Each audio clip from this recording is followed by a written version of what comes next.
day without the fight. We want the fire without the night. We lost the courage just to feel. Forgot what's broken can still heal. Love is dying in the west, fading slow inside our chest. We want the dream but not the test. We want the gold without the quest. This is probably going to be one of the most powerful videos I have ever done. You see, in the West today, the two genders are engaged in trench warfare. Whether you believe in masculinity or whether you believe in feminism, what you often will see is these two genders fighting each other, and that fighting ground taking place on social media. Now, as someone who has read thousands of books, I thought what would be really interesting is reveal the psychology behind all this, to reveal all the knowledge I've picked up on what is going on in this fight from across 1,000 books, really. But it does come with a warning. I don't think any of you, after hearing this knowledge, will still look at this fight the same, because it comes with a lot of self-insight and a lot of self-work to do. And when I first came across all this knowledge, it took me about a year of deep inner work to really come to the conclusions I needed to come to. And I'm giving you this knowledge now for free, because I think it will benefit the public debate about this gender war going on. And without further ado, let's get the show started. Now, first we have to understand the process of enemy making. How do people become enemies? And I have chosen a book for this written by Sam Keen, and it is a very, very powerful book. It is called In the Eyes of the Enemy. And in that book, Sam Keen gives about 7 to 9 reasons why people become enemies. And the first one is, of course, we have to label and name the other side. We have to give them a name, a simple name, a reductive name. This can be incels, this can be femcells, this can be a woman just said negatively, this can be man said negatively. That is the labeling and naming process that is going on. And we do this to strip the other individual of their individuality and create a category instead of a person.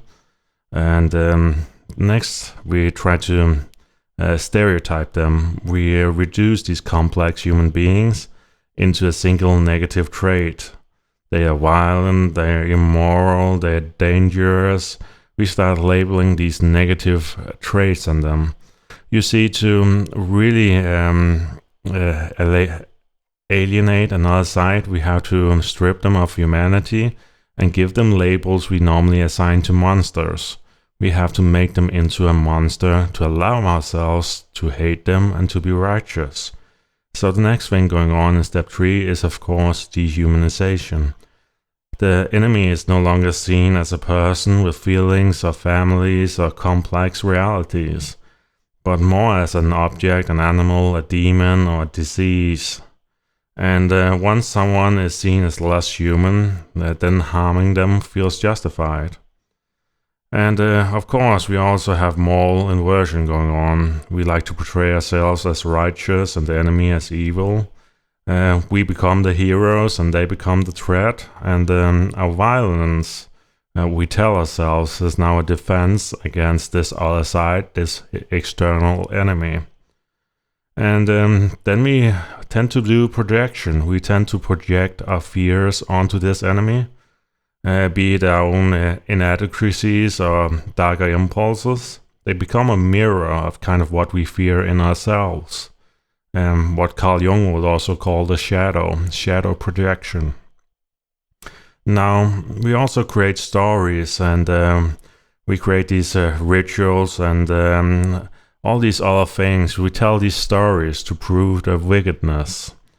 And this narrative we spread around, we share with the group, and this narrative helps spread the enemy making. And of course, then we have ritual enforcement. We tend to make group affirmations. We tend to make media, propaganda, symbols. We tend to make mockery, slurs, jokes, social pressure. All these things forms a form of ritual reinforcement. And then we have the emotional reward. Hatred feels good, and when we allow ourselves to hate a group, that gives us purpose, and that gives us a reward in the form of negative emotions. So this goes on to create something I'll touch on here in just a second, called a hate bond. We'll touch on a hate bond right after this. But the conflict kind of gives the group an identity, and you feel like a part of something. And that is a very powerful emotion besides the hate you're allowed to feel for the other group. And this is a very strong way to form a clique. You see this all the time. Just take something like World War II, what was going on there, right? All these cliques forming, all these countries fighting, viewing each other as demons, really. And that was really how Sam Keen made his book. He was analyzing all these different kinds of conflicts in human history, and going over the propaganda and everything, how these conflicts started. And he noticed these 7 to 9 traits in all of the conflicts. And that is why I'm sharing them with you now. So the last one is justification for action. That's number 9. Once the enemy is established, then it feels necessary to punish them, because to punish evil is to be noble yourself. We feel good when we punish evil, and we can believe ourselves good. And that is something you'll see in all the conflicts in human history. There's never a side that believes they are the bad guys. They all believe they are the good guys, and they're doing this for moral reasons. What actions do we tend to take? We tend to wage war, we tend to exclude the other side, we tend to do censorship, we tend to do violence. All these different kinds of things we use as justified tools in what we view to be moral to do to the other side. Now, why am I telling you this process of enemy making? Well, just think about what is going on in the gender roles today. The genders are coming up with names for each other, they're coming up with stories, they're sharing all these personal stories about how each side treated them very badly. They're sharing all these stories. They're violent, they're immoral, they're dangerous, protect yourself. What is really going on between the genders right now is the very formation of enemy making, just like Sam Keen would have pointed out in his book. That is exactly what is going on between the genders today. The stereotyping, all these things are meant to dehumanize the other side. And the dangerous thing is, when you dehumanize the other side, you don't really tend to form connections with them. You don't tend to have diplomacy. You don't tend to do stuff together. And when you have that happen in a society to something as simple as 2 genders, that can quickly lead to the collapse of an entire society. So really think about this first point, and that first point is enemy making. Think about those 7 to 9 points, and you can always go read the book by Sam Keen called In the Eyes of the Enemy. It is a really good book, and I would recommend everyone to try reading it if they can get a hold of it. It is quite a rare book now. It took me a long time to get a hold of it myself. But let's continue to the second part, and the second part is most just as interesting, because it is about how hate bonds play into this enemy making. So let's continue here. Now, a hate bond is an interesting concept because it explains why many of these gender conflicts and also these relationships can survive for sometimes even decades without much positive going on. And when you first notice what a hate bond is, you'll start seeing it in a lot of old relationships and in a lot of social dynamics going on in society. So without further delay, let's get the slides up and let's have a look. A hate bond is when two people or groups become emotionally connected through shared negativity instead of love. The relationship isn't built on affection or trust, it is built on resentment, anger, rivalry, or common enemy. In simple terms, a hate bond is a relationship held together by conflict. The groups stay engaged not because of care, but because of tension. Fighting becomes the connection. They need each other to maintain the story of being wronged, and the conflict itself becomes addictive. Without the argument, the bond collapses. Now, where can hate bonds happen? Well, they can happen when ex-partners keep fighting, when political groups that define themselves against the other side come to view the other as an enemy, friends, communities united by more who they hate than who they love, and genders blaming each other. In short, what is fueling a lot of this strife right now between the genders is actually a hate bond. And it is that hate bond that fuels the conflict, that drives these debates. Each side needs each other. Each side is provoked by the other. Each side gets to feel these emotions because the other side exists. And there's none of the sides that benefits anything from ending the conflict because they enjoy this emotional play, this hate bond. They enjoy this back and forth of having an enemy and hating the other side. And that is why you see this process has been going on for so long and why it has become addictive for a lot of these different people. And it is also why they need each other, because it takes two people for a hate bond to exist. If there's reconciliation or if there's peace between the two sides, then there is no hate bond, then there is no enemy, and then the emotion goes away. And then there's nothing to argue about. And that is why so many are so content to keep the conflict brewing, to keep the conflict going.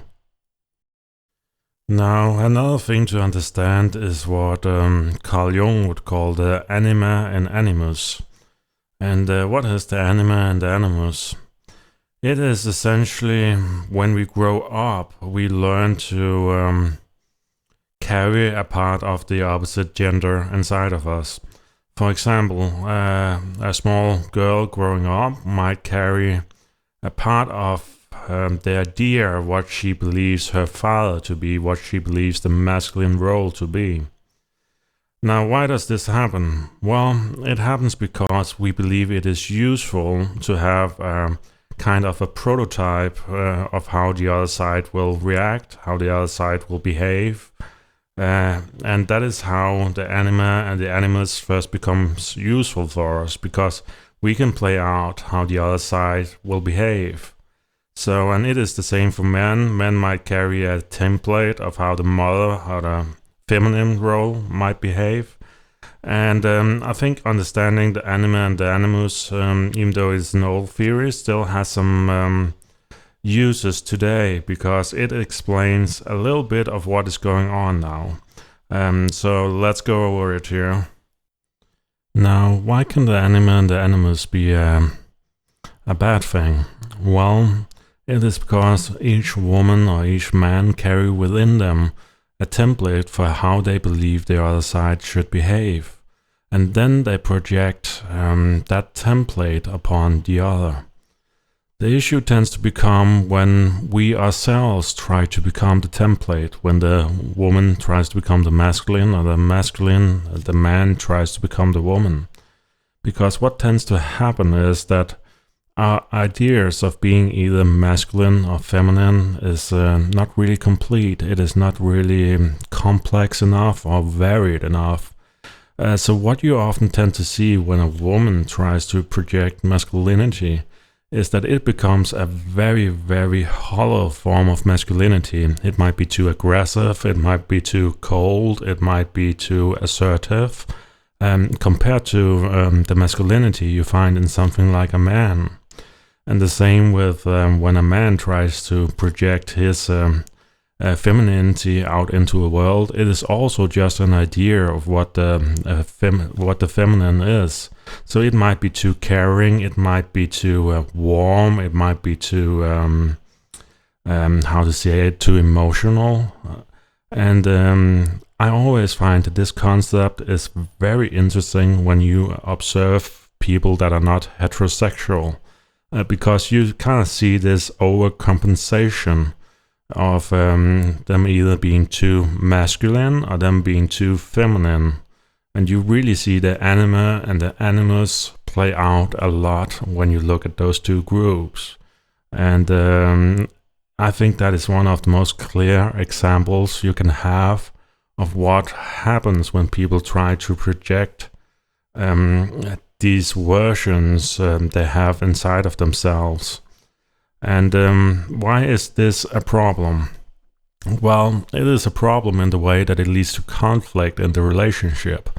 Because if the woman tries to project the masculine side, that will often be very assertive, very harsh, very off-putting for the man. The woman thinks she is strong, she is independent, but to the man she is too aggressive, she is too assertive, and the man starts reacting to her like the man would react to another male. And not only a male, but a very aggressive male. And that is something to remember. Like, if you're masculine, you often have to temper back the masculinity, you often have to be patient, you often have to be temperate, you often have to cool yourself, and you often have to hold back and develop this warm quality to your leadership.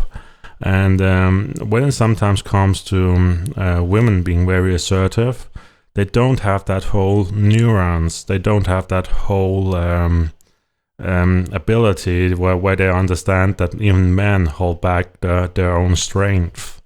And that is one way you often see when the genders try to project these other roles, that they don't really project them fully how their original gender would do it, because it is still a projection, and a projection is never the full reality. It is it is more of a simulation. It is more them simulating how they believe the other gender would behave in that role than how it is really like what that gender would behave. And if it comes to men and men living in the feminine side, this can also cause a lot of problems, because suddenly there's not enough structure, suddenly there's not enough leadership, there's a lot of warmth, there's a lot of emotion, there's a lot of caring. But suddenly that can also start becoming off-putting to the woman, because that means there's no one leading, there's no one showing the way, there's no one providing structure, there's no one providing this surplus of resources, there's no one providing this protection, this outer framework. And it also means, and that's something to really understand here, it also means that it robs her of the ability to be feminine. Just like when the woman is masculine, it robs the man of the opportunity to be masculine. And that is why when each of the sides try to live from the anima or the animus, that it can often go horribly wrong, because suddenly the genders are not complementary. Instead, they're clashing. They're clashing. Suddenly it becomes competition. It becomes competition about who is most masculine, who is most feminine. And that is a bad situation, because even though it sometimes can be a great prank, great fun, it can also be a real problem as the years go on, because if you have too much of one type of energy in the relationship, that relationship might come crashing down. And that is why it is really important to understand that within each man and each woman is an idea of what the ideal man or woman is. And when they start projecting this idea, if the projection is too harsh or is not like reality, that can create a lot of issues. And you see that a lot in the world today, that people form these very, very nice images of what things are supposed to be. And that is something I'll go over a bit more when we come to another section called the Eden complex. But for now, just remember that within each man and each woman is the anima and the animus. It is the internal projection of what their other gender is, how it should behave. But when they start living from this projection themselves, it can cause a lot of issues in a relationship. Now, there's another thing I rarely hear people talk about, and that is the different types of relationships you can have. And let's go over them quick. Now, here are the different types of relationships I could think about on top of my head. You have mutualism, you have altruism, reciprocity, symbiosis. In my opinion, you should always aim for some type of symbiosis or altruism or mutualism or even reciprocity. Having all these things in your relationship is usually a good thing. The more you can go towards altruism, the better. But I think most people should aim for living in some type of symbiosis where there's give and take, but each gets what is important to that person. But over time, it might be possible to go towards altruism and to build up the relationship to that point. And altruism is definitely one of the best relationship types to be in. Even if it starts out as a form of mutualism and a form of symbiosis. Now, where you really don't want to be is when a relationship becomes predation or parasitic or competitive, because that means resources are being constantly taken away from you, you're constantly fighting each other, you're constantly competing against each other, everything feels like a giant fight, you're getting those hate bonds, you're getting those strong arguments. That is the downward spiral, and usually at the end of it, it always comes to the same conclusion, that you leave each other. So really be careful and ask what type of relationship you're in. If you're in a relationship that is positive, that will develop you in a positive way, that you can see future goals in, that you can see a future in. Those are important questions to ask, but also ask if the relationship is balanced. Is it based in predation, or is it based more towards symbiotism and altruism? And just remember that one drop of poison is enough to make a whole bucket of water unusable. The same in relationship. One drop of hate can quickly make the whole relationship unattainable. And that's really something to remember when you're in a relationship. You really have to think ahead. You really have to avoid these bad situations. You have to avoid introducing stress, hate, and all these things into the relationship. Because those are the slow drops of poison into the chalice, really. And one drop of poison is enough to spoil a whole bucket of water. Now we'll be going over the Eden complex. And the Eden complex, of course, comes from the Bible. It is named after Eden, the garden. And what a Eden complex essentially is wanting to return to all that is good and all that is all right in the world, to return to an idealized version of reality. But let's go over it here and why it can be a problem. The Eden complex is the fantasy that love should be effortless, pure, and conflict-free. Its core features are idolizing romance as magical and perfect, expecting a partner to complete or heal them, believing real love shouldn't be hard, feeling betrayed when flaws, conflict, or responsibility appear, and leaving relationships when reality replaces fantasy. So why is it a problem? Well, it's a problem because reality can't compete with paradise. So when life or love becomes imperfect, as it always does, people with an Eden complex often become disappointed, disillusioned, resentful, or they start searching for another perfect one. And it shows up a variety of ways in the different genders. For example, a woman might long for the perfect emotional connection, a man that just knows without being told, a love that feels warm and predestined, harmony rather than friction, and a partner who restores innocence and security. The issue is this love kind of always fails because there's no person that can meet the idealized version of reality that these people hold in their heads, the Eden complex. In short, these type of people are searching for Eden, but they don't want to build a garden together. They don't want to be gardeners. They don't want to help build things in the real world. They're looking for something idealized that instantly clicks and that just consumes them. And when that reality eventually comes crashing down, usually after about 6 months, they start a new relationship and the whole thing continues over. So we have to be really careful about idealizing the ideal reality, because in the real world you do have to do stuff, you do have to take responsibility. There will be conflict, there will be compromises, there will be diplomacy, and there will be arguments. That is just the real world. We are not in Eden. We have to build our own garden.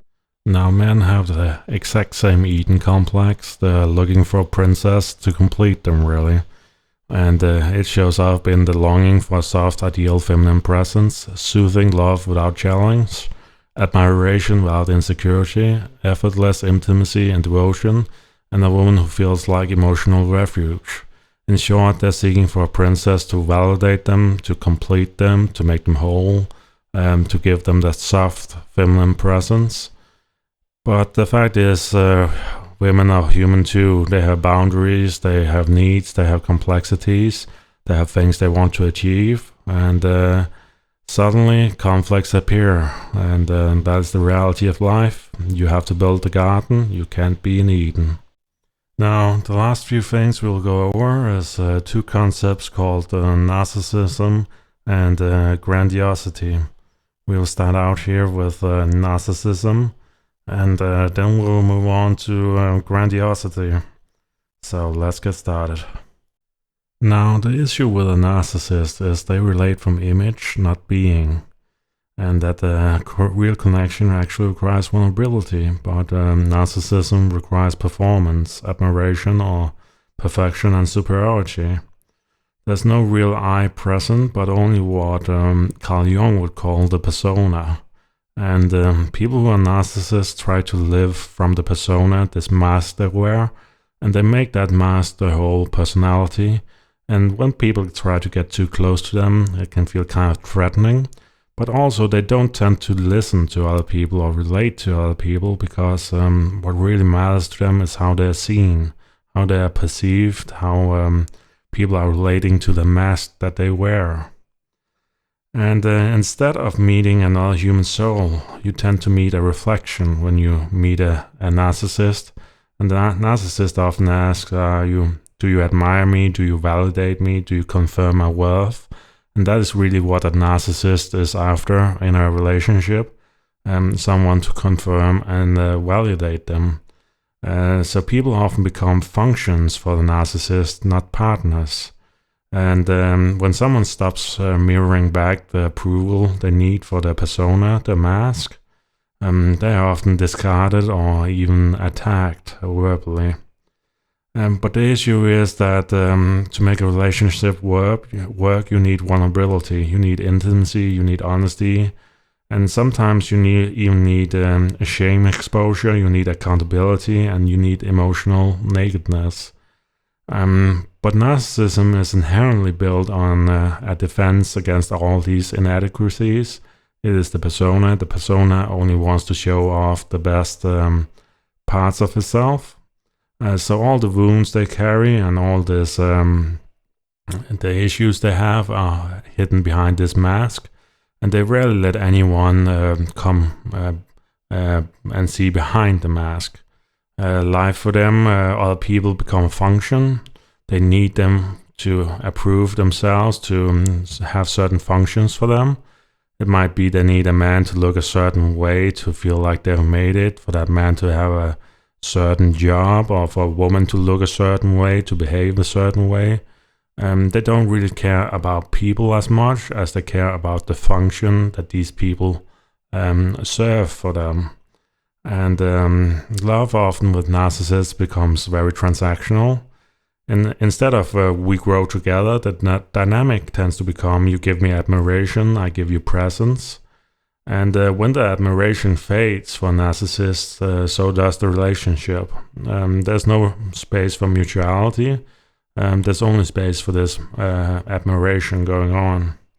And in these relationships, empathy is often very low. And that's because a narcissist doesn't really like to be criticized. They don't really like even neutral feedback. Instead of being humble and instead of seeking emotional connection, they often get defensive. They have anger issues. They have guilt reversal. They often give you the silent treatment, or they do blame shifting. And conflict really doesn't become about understanding. It becomes about winning, about them keeping up the persona, the perfect angelic being that they perceive themselves to be, that never does anything wrong. And the issue is also that they can't see the other person fully because they're always busy only seeing themselves and how the world responds to them. And I think this is a really big issue these days because narcissism is very widespread in today's society because of social media. We have so many people now that make the whole being about being on social media, how they're perceived on social media. And we teach young girls that the only thing they're worth is how the looks are. And all these things, when you're exposed to them from an early age, can quickly lead you into narcissism. That you only relate to people on what function they can serve for you. That you only relate to people on what image they can give you. And that is a real issue in today's society. But narcissists do have one problem though. They do sometimes crave intimacy, and the reason they don't like it is, of course, it leaves the persona, the mask, vulnerable to being exposed. So that was narcissism. The issue with narcissism is often that it doesn't allow that the things you need for real love to occur, like reciprocity, like emotional nakedness. It doesn't allow these things to occur because the other person is busy keeping up a persona, busy keeping up a mask. Now, another big problem with narcissism is often that it leads to grandiosity. And grandiosity is this overblown sense of self-worth and where we feel we can do nothing wrong. And it happens because we have this fragile sense of self-worth from narcissism that we tend to overcompensate with superiority. And grandiosity often becomes a defense for hiding our insecurity. And it has many of the same issues as narcissism, that our image becomes more important than our authenticity, and that we feel we must appear special, powerful, or admirable. And people who suffer from grandiosity often tend to inflate their own achievements, their status, their intelligence, or even sometimes their own morality, all the good they do. And they do this because ordinary to them kind of feels like a failure. So they always try to make themselves appear as big as possible, kind of like the bird that is puffing up its feathers to appear bigger. But the issue is also that validation for a person with grandiosity, kind of like narcissism, becomes a drug. They need admiration, kind of like other people need oxygen. And often they also avoid responsibility through superiority, and they deny mistakes. And all the blame is externalized. When you go to them with a problem, they will often deflect it and blame someone else. It is me, not you. Or sorry, it is not me, it is you, right? And grandiosity is a way to protect the ego. When the ego can project everything out into the world and say it's great and everything going on with the ego is great, but it is the world that's bad, the ego can kind of protect itself and feel good about itself. But yeah, the issue really with grandiosity is when people believe they can do no wrong, they tend to do a lot of wrong, right? When people believe they're angels, that is usually when a lot of things can go wrong because they feel entitled to a lot of things. They feel like they're moral superior, so they do a lot of moral inferior things they maybe shouldn't do, but they feel they can get away with because they're moral superior. And really in relationships, grandiosity tends to destroy it because one person fills up the entire space in the relationship, and they often become very, very entitled, believing that the other person should just serve them, and that makes empathy completely collapse. And they also expect a lot of devotion, but they never return it. And you see this all the time today. Yeah, you see a lot of women, for example, saying that they're worth a billionaire, making so many figures, right? But they don't really bring anything themselves. Now, why can people like that say that? It is because they have an overinflated sense of self-worth. Or maybe you have a man who has got nothing going for him. He has no money, he has nothing external going for him, but he still has an inflated sense of self-worth and believe he can get any woman he wants and treat them any way he wants. And that is what happens when narcissism starts leading to grandiosity. Grandiosity is often one of the gateways into becoming truly evil. You have to develop grandiosity often to be capable of committing a lot of evil, because it is through this perspective that you're always right, that you're always moral, that you're always all these good qualities, that you become capable of some really terrible stuff, really, because you are always seeing yourself as only good, as an angel, right? And that is why grandiosity in relationship is dangerous, because you start becoming entitled, you start filling up the entire space in the relationship, and you start doing all these things, and that leaves the other person simply choking for air. So be really careful with both narcissism and grandiosity. They can both very quickly prevent love from establishing, and also really quickly choke off a relationship. And I see these things all the time these days. Like I said before, with social media often leads to narcissism. Narcissism often leads to grandiosity.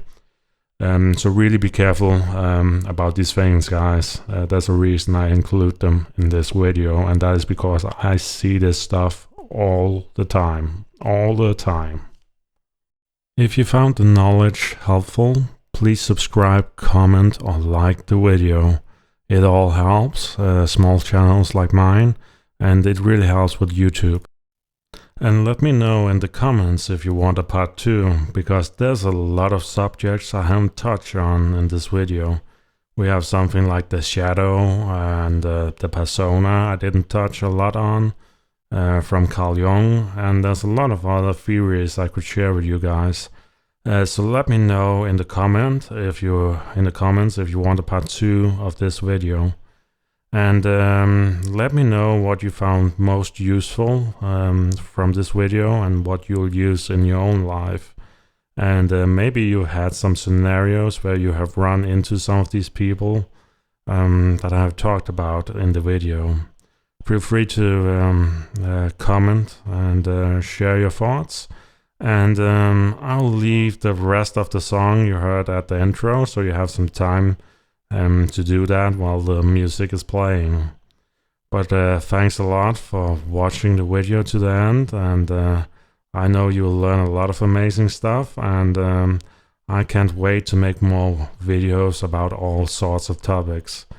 Like I've said before, I've read thousands of books, and I can't wait to share a lot of the knowledge and a lot of the things I've learned over the years, over the decades really. But take care out there, guys, and have a wonderful weekend.